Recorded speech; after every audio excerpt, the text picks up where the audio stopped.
My parents didn't want children at the Christmas party, including my son, but when I arrived at their house, I saw my sister's 3 kids. They said these children deserved to be here, so I told I was ending their support. My parents insisted there would be no kids at their Christmas tea party, including my son, but when I arrived, I saw my sister's 3 children there. They argued that those kids belonged, and that was the final straw for me. I never imagined I'd be a widow at 34, yet here I am, Dakota, sitting at my kitchen table at 7 a.m., trying to get my 7-year-old son ready for school while fighting back tears. It's been months since the construction accident took Mark from us, but sometimes it feels like it happened just yesterday. Those first few months after Mark's death were a blur of endless paperwork, tears, and sleepless nights. I honestly don't know how I survived without Sarah and Jim, my in-laws. They've been absolute angels, picking up Tommy from school every day so I can focus on work and even offering to pick him up later from their place. Every time they try to slip me money, I protest. Sarah, really? I can't take this, I told her last week as she tried to tuck an envelope into my purse. Dakota, sweetheart, we just want to help, she insisted, her gentle eyes meeting mine. She reminded me that we knew the insurance payout was generous. It's true. The company disbursed $300,000 after Mark's death. Combined with my job as a marketing manager, we're financially okay. But with Sarah and Jim, it's never about the money. It's about the love they show us every day. If only my own parents were even half as supportive. Mom and Dad have always made it clear that my older sister Rachel is their golden child. Now they show that same favoritism toward her kids instead of Tommy. Last weekend was a typical example. Tommy was excited to see his grandparents, but within 20 minutes, Mom was griping about his endless questions. Why does the clock make that sound? Tommy asked, pointing at their antique grandfather clock. How does it work? Mom sighed, rolling her eyes. Can't you control him? He's always asking questions. Rachel's kids never cause this much trouble. Dad even nodded in agreement as he reached for his laptop. Here, Tommy, why don't you try these new games I downloaded? But Tommy didn't want games. He just wanted to connect. Meanwhile, Rachel's 3 kids sat in a corner, completely absorbed in their phones. And my parents claimed that was the perfect behavior. I've learned to bite my tongue. Growing up as the less favored child, I became accustomed to these constant comparisons. Now I just shake my head and remain silent when they praise Rachel's parenting while taking jabs at mine. At least they do help with Tommy sometimes, watching him during my late meetings or picking him up when both Sarah and Jim are busy. That Tuesday dinner at my parents' place was supposed to be ordinary, but the warning signs were there as soon as I walked in. Mom had made my favorite lasagna, a dish she only cooks when she wants something, and Dad was unusually chatty, asking about work, about Tommy, about everything. They were building up to something and I couldn't quite place it. Then, as Mom carefully sliced her lasagna into perfect squares, she asked, Dakota, we've been meaning to ask, how much was Mark's life insurance payout? The question hit me like a slap. I nearly choked on my water. I was completely blindsided by such a direct inquiry about something so personal. Maybe I was just tired of keeping secrets, but I answered quietly, about $300,000. The fork in Mom's hand clattered against her plate, and Dad's head jerked up so fast I thought he might hurt himself. They stared at me as if I just announced I'd won the lottery. Then Mom said deliberately, what are you planning to do with all that money? I could feel the weight of their expectations pressing down on me. I've invested it, I explained, trying to keep my voice steady. It's for Tommy's future, his college education, maybe even to help him buy an apartment one day. It's something Mark and I always talked about, but that was years away. Dad interrupted with a dismissive wave. You should be thinking about the present, Dakota, about yourself and your family. The way he said family made it clear he wasn't referring to Tommy. I recognized that tone immediately. It was the same one they used when they helped Rachel with her house down payment or funded her extravagant wedding. They believed I could do so much more with that money right now. Leaning forward eagerly, Mom added, you could help your family, people who need it today, instead of saving it all for some distant future that might never come. I'm not discussing my money anymore, I snapped, my tone harsher than I intended. The silence that followed was deafening. They both fell quiet, Dad's face clouded with that familiar look of disappointment I'd seen since childhood, and Mom's lips pressed into a thin, foreboding line. The rest of dinner passed with nothing but the sound of scraping forks against plates. I thought that would be the end of it. I expected my parents to give me the silent treatment for at least a month when I failed to meet their expectations. But to my surprise, Mom called just a week later. We're having a family dinner on Sunday, she announced in a warm tone, as if nothing had happened. Rachel and the kids will be there too, you have to come, sweetie. Something in her tone made me uneasy, but I agreed. When I arrived that Sunday, Rachel was already there with her kids, each one glued to their phone as usual. As we sat down to eat, she started talking about rising prices, piling bills, and how hard it was to make ends meet these days. Everything is just so expensive now, she sighed while passing the potatoes. Your father and I can barely manage a normal life, she added, dabbing her eyes with a napkin. After mentioning skyrocketing grocery and utility bills, Rachel cleared her throat and sat up straighter. I've been thinking, she announced with that same self-righteous look she's worn since we were kids, that you and I should help Mom and Dad financially. I'll send them $500 every month. I wish I could do more, but you know how it is. Jack's the only one working, and with kids, she trailed off, letting that sink in, before turning to me with a smile that didn't reach her eyes. But you, Dakota, should send them $1,000 monthly. Excuse me. I nearly choked on my water. It makes sense, Rachel pressed on. You earn really well, and you only have one child to support. Plus, with your situation, you have other income now. My blood boiled at her deliberate avoidance of mentioning Mark's death. I wanted to scream that I was a widow, that I no longer had a husband's income to rely on, and that the other income she mentioned was meant for Tommy's future. But Mom was already clapping her hands in delight, and Dad was beaming like it was Christmas morning. Oh, girls, Mom exclaimed. You don't know what this means to us. I sat there, torn between anger and disbelief, watching their expectant faces. All my life I'd been trying to earn their approval, and now they were putting a price tag on it. Fine, I heard myself say, I'll do it. The first transfer stung. $1000 was gone with a few clicks. I told myself it was worth it if it meant more family support for Tommy, but that fantasy quickly unraveled. Soon Mom would call asking, could you pick Tommy up from school today? Sarah has a doctor's appointment and I have a late meeting.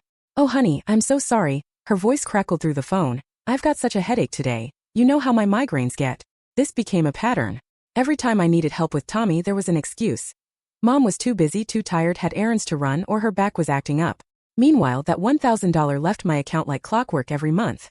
One particularly frustrating Thursday, after Mom claimed she might be coming down with something and couldn't watch Tommy, I called Sarah in desperation. Of course we'll pick him up, Sarah said without hesitation. Jim's already heading to the school. He loves their little chats on the drive home. Tommy's been telling him all about his science project. I hung up the phone and sat at my desk fighting back tears.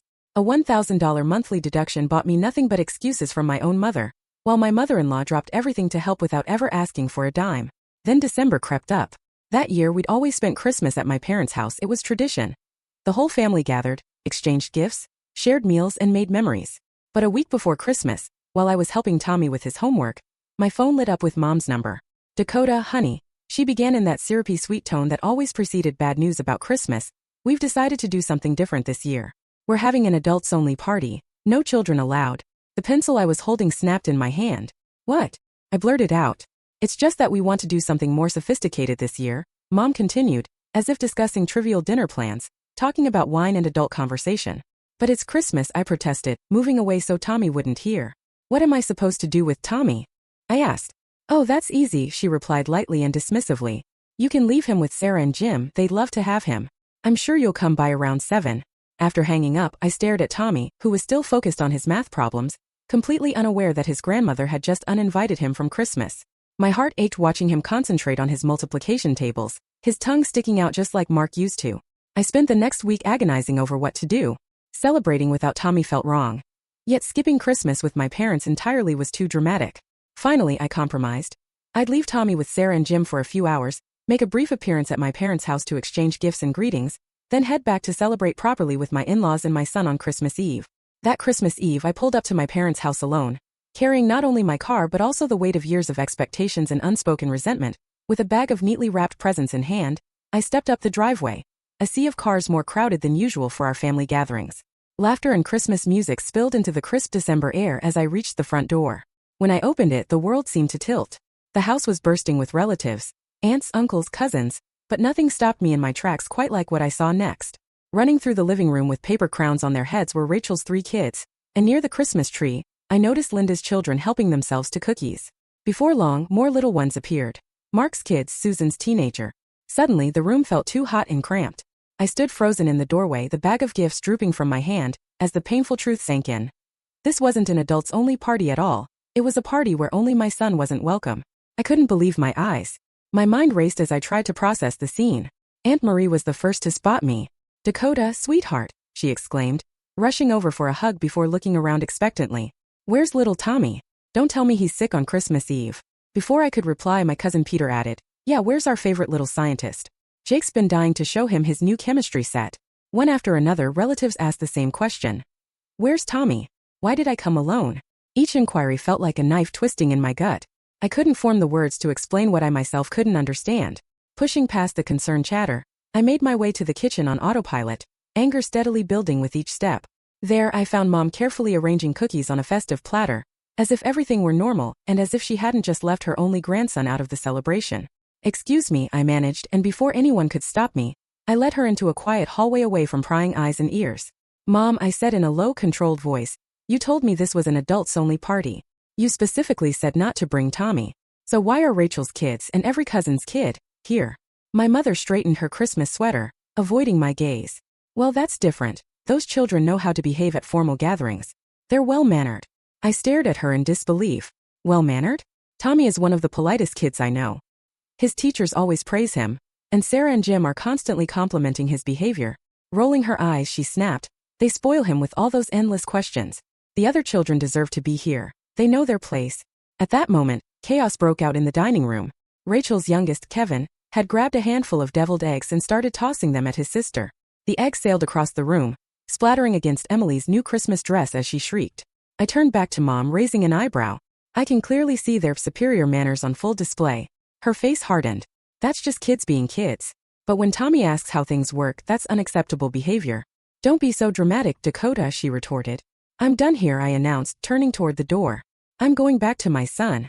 Mom merely shrugged, inspecting her manicure. "Fine, if you want to make a scene, just put your gifts under the tree. We're opening them after dinner." Something inside me snapped.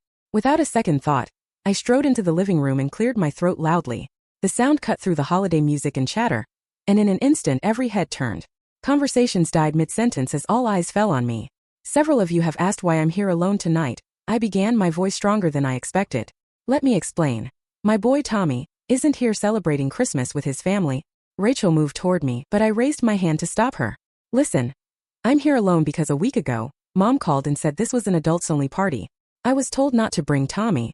"Aunt Marie," someone interrupted. "But all the children are here. We never heard about any ban on kids." Uncle Steve, looking confused, added, "Yeah, how did we not know?" My mother stepped forward, her face flushed. "Dakota, this isn't the time." "Oh, I think it is exactly the time," I continued, my voice rising. "You see, there wasn't really a ban on children, there was a ban on one child. My child. My son, who apparently isn't good enough for this family's Christmas celebration." Murmurs rippled through the room.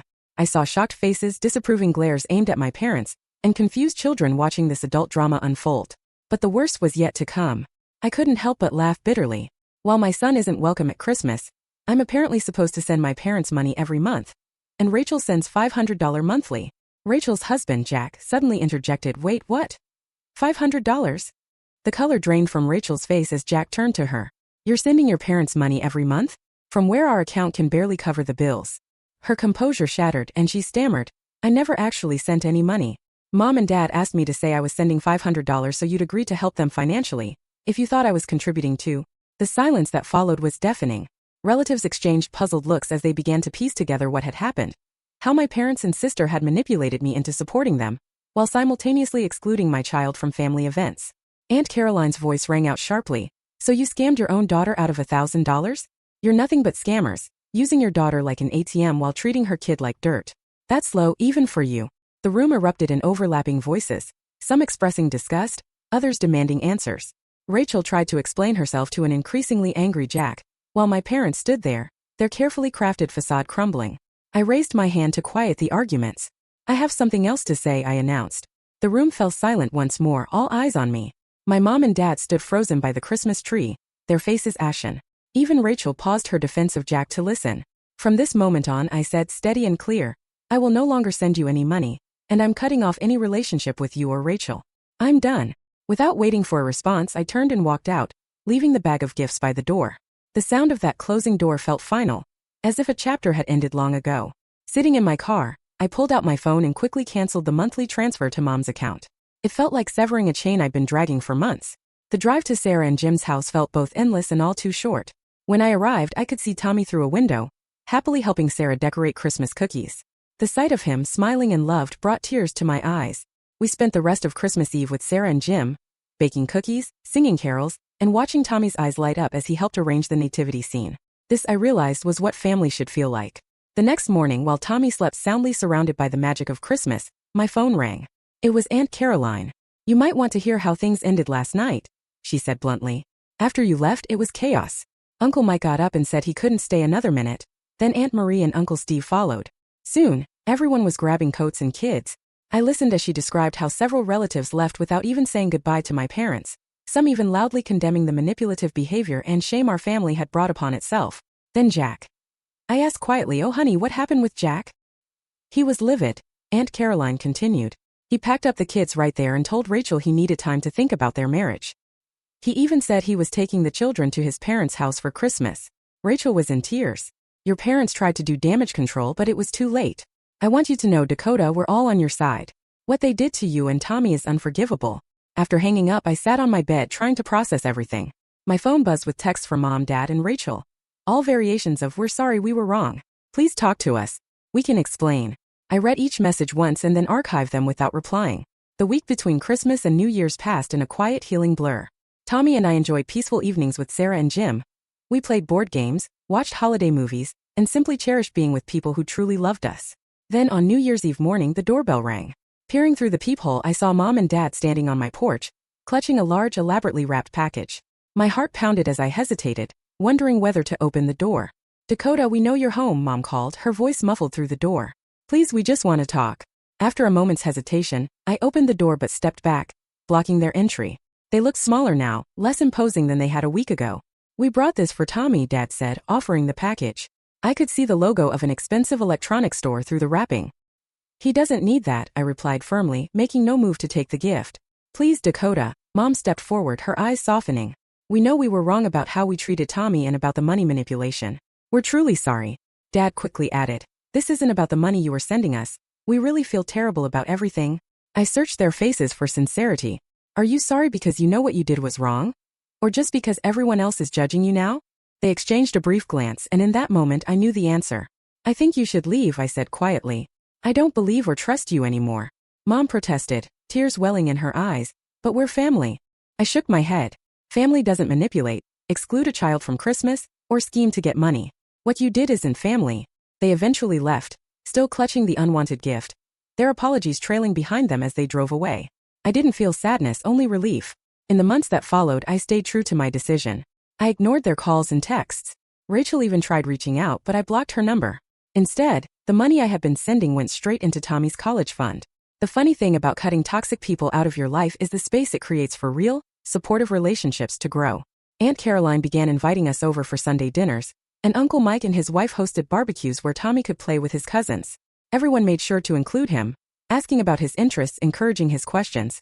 One summer afternoon, as we relaxed together, Tommy asked Mom, "Why does Uncle Mike's pool smell funny?"